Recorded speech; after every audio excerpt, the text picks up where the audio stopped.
The markets are at record highs, fresh lifetime highs. This has been perhaps the most powerful,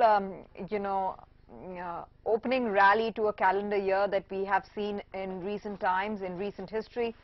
And perhaps, to my mind, at least if I can date back to over 5 years, the most powerful rally into an event like the budget. What do you make of the move?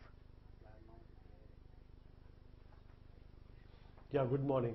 I think this rally is coming on the back of 2-3 positives that we are seeing. We're definitely seeing, as far as the factors concerning economies are concerned, we're seeing a pickup there which is happening. And then, you're seeing some impact of GST also starting to play up like it was visible in HUL numbers also. So I think post demonetization, post GST, I think the blues are over, and now, some sort of benefit should start coming, which we're already seeing. Plus, second half of the year, as far as corporate earnings are concerned, is anyways better. So we are expecting that this quarter results, which are started now, plus the next quarter, can come out with a good set of numbers. And globally also, we've seen some pickup happening as far as the corporate numbers are concerned.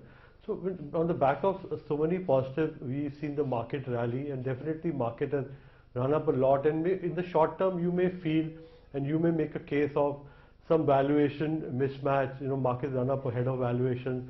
But I think that always happens but when you're seeing so many positives building up, you will see people having that left out feeling and chasing markets. Like we saw on Monday also, the mid-cap index also saw a high, and when the markets corrected just 3/4%, I think mid-cap index corrected by 3.5%, and some mid-cap corrected by 15-20% also in couple of days. So you will see people chasing, you will see this correction, but I think the overall setup seems positive, and I think the next couple of years seems good for the Indian equities and the global equities.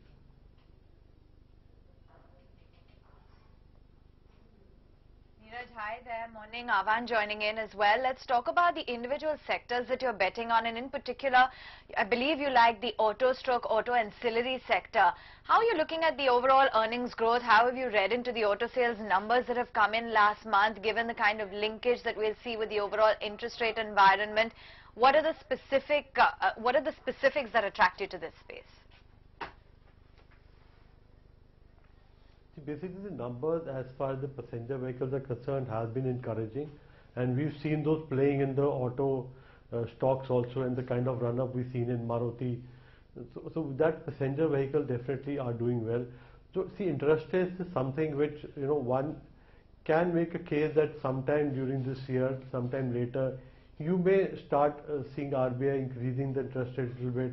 You're not expecting the interest rates to fall, but interest rates are at a very low level right now, and I think even some sort of expectation there will not dampen the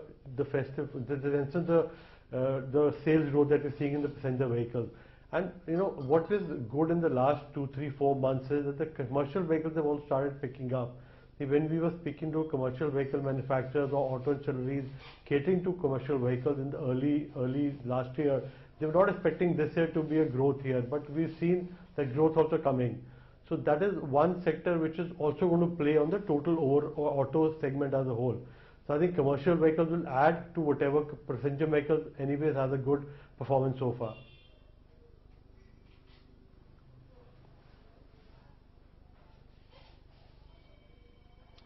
Neeraj, you were just talking to Ms. Kiran Majumdar-Shaw about how Biocon has been, the story for 2017 in terms of being a redefining moment for the entire pharma sector, with biosimilars as an opportunity, finding more favor among pharma players. The stock has actually gained 60% versus the index, which has done only 7% last year, and has been the best performing pharma stock within the pack. Where does the story go from here? Have you worked through the numbers? Have you looked at the details? Well, we've not really looked at the numbers of Biocon, but pharma, you've seen that pharma stocks, sometimes will not give you return for 2-3 years. They may, consolidate, may go through a problem with US FDA. You've seen Lupin also languishing at lower levels. So pharma, acts like this only 2-3 years may be bad, and then couple of years they'll cover up and they'll come back to the valuation they were trading 3-4 years back. So I think pharma as a sector has to be looked in that perspective. So if one is ready to be a long-term investor, over 3-4-5 years you definitely get a good return in pharma at whatever level you enter, provided you're in the right kind of companies.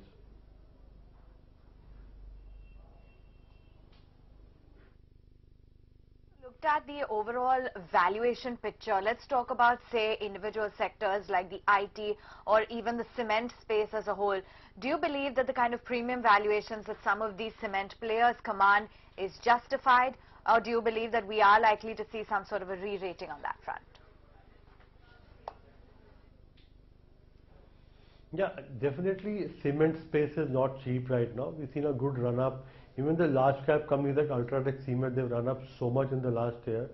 But I don't think they're overvalued, because I think the demand is also picking up, and demand is looking good even in this year and the year following.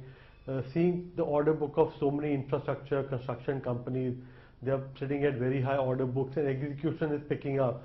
So I feel demand will continue to be strong. So you will see a phase where, something like, even Ultratech, for example, though I'm not holding it or recommending it, but Ultratech Cement may also see a phase of consolidation. See, like they have taken over JP assets, so those are at a lower capacity utilization, they are at a lower margin. So you may see earnings, maybe margins dipping a bit because of that. So you may, after the run up, you may see some consolidation, but then those capacity utilization being the kind of performance that Ultratech Cement has, will also improve as far as those assets are concerned. Margin will also improve.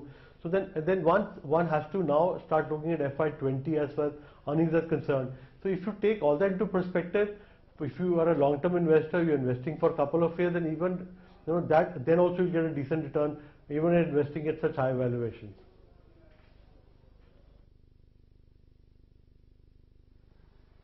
Right. What about IT, Neeraj? How are you looking at investment opportunities there? Is it time to buy IT? Look at Mindtree's numbers. I mean, we keep talking about the large cap names. I was quite impressed with what Mindtree delivered.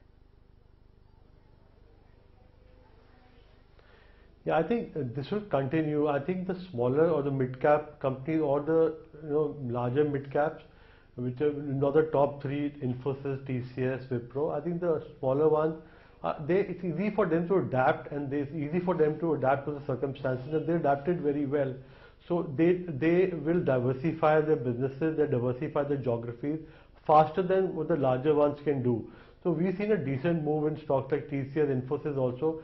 But I think if IT story has to play forward also, I think the mid caps or the smaller ones, the one notch lower than the big three, will do better than those. So I think if one is looking at opportunities, one should look at opportunities in company like a Mindtree or a Persistent, these kind of companies.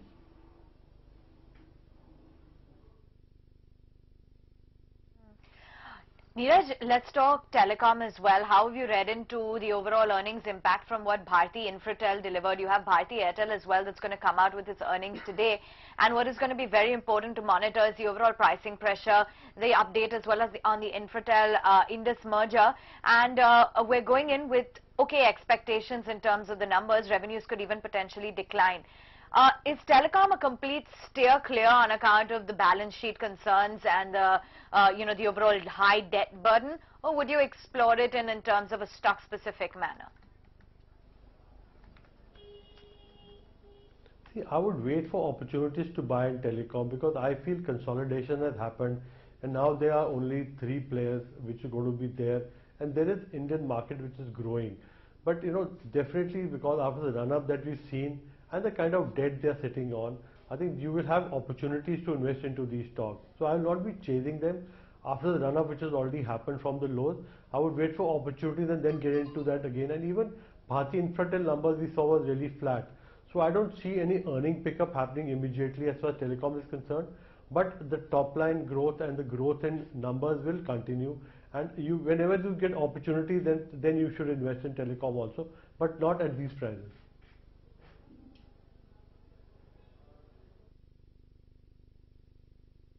View coming in on the overall telecom space. What about themes like agri, given the fact that we could see, factors linked to the economy, what could perhaps be doled out in the budget as well. Are you expecting some sort of a movement on the agri sector? Yeah, I think some movement has already happened. So then there also I would say that one should invest. That is a theme which should play and should do well. But then you have to buy stocks at the right price. Their irrigation stock, their fertilizer stock, they've run up also. And even farm sector, farm equipment manufacturers also, they've also run up a lot. So you really can't chase these stocks. You will get opportunity. That's what I'm saying, that if the market corrects by 3-4%, the mid caps will correct by 15, 20, 25% also. So you get opportunities. So I will be looking. I like this sector, and I think there is definitely potential to give you good returns over the next couple of years. But then you have to buy these stocks at a good price.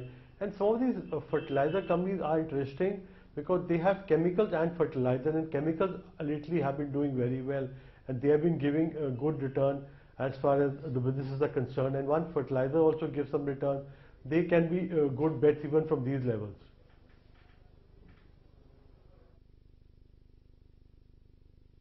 Right. Neeraj, as we are speaking, what's trending in the markets is HDFC Bank. Opening hour volumes are 1x of, I think, their 5-day average. It's the second best private bank performer. Open interest build-up is 6.5% on the long side. I mean, how much more can I say about HDFC Bank? It's scaled to a record high. I think we're talking 2,000 soon there. And the market cap has crossed 5 lakh crores. I mean, like I said, what more can I say about HDFC Bank? It's a known story. It's a compounding story. It's a story that's delivered. It's a safe investment. What's the call really at this point? Can investors still come in at this juncture? As far as private sector, yeah, when you take the case of these private sector banks, the larger ones like HDFC Bank, IndusInd Bank, Kotak, I think the performance will continue because they are growing. Even at a large base, they are growing very well. And I think going ahead also they'll continue growing. So even if you think, if someone invests today for a long term, you'll still make money. But then someone is a short term investor with less patience. Investing today may not give you return for some time. They may consolidate or give you flattish kind of returns for the next 6 months or 5-6 months. But if you're a long-term investor investing for 2 to 3 years, then even investing at these levels makes sense because these companies are delivering that growth and they've been proving themselves time and again.